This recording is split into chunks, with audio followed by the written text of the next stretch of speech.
يا ريت انك انت تطبخين مثل هالطبخ. وش قصدك يعني؟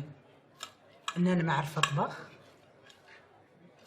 لا مو ما تعرفين، اقول يعني يا ليت عشان يعني نوع من التنوع بس. لا انت تقصد ان انا ما اعرف اطبخ. لا والله يعني والله العظيم ما كان قصدي الا ان التنوع. يعني انا طول هالعشره وهالسنين والعيال والحاله ما اعرف ادخل المطبخ، ما اعرف امسك حتى شوكه ولا سكينه.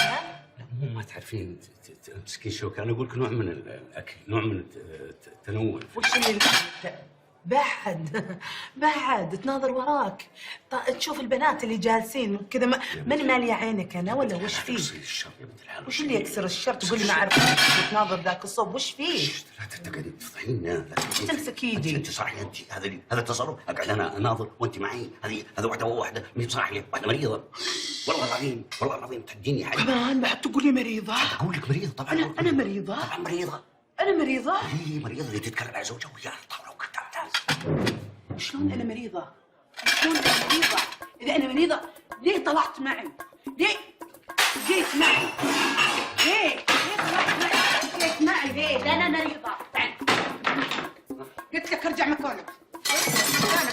ارجع مكانك. ارجع مكانك. ارجع اقول لك. والله العظيم اسف. ارجع. والله اسف. ارجع. والله ارجع بس. ارجع. ارجع. ليه ما تبي ترجع؟ ليه ما تبي ترجع؟ ليه ما تبي ترجع؟ والله اسف. انزل. انا مريضه. والله انا مريضه. انا مريض. انا تقول عني مريضه؟ انا مريضه. انت اللي قلت عني. الحمد لله على السلامة. لا ما شاء الله تبارك الله. وترى الغلط منك انت لو علمتنا من اول كان من زمان وقفنا.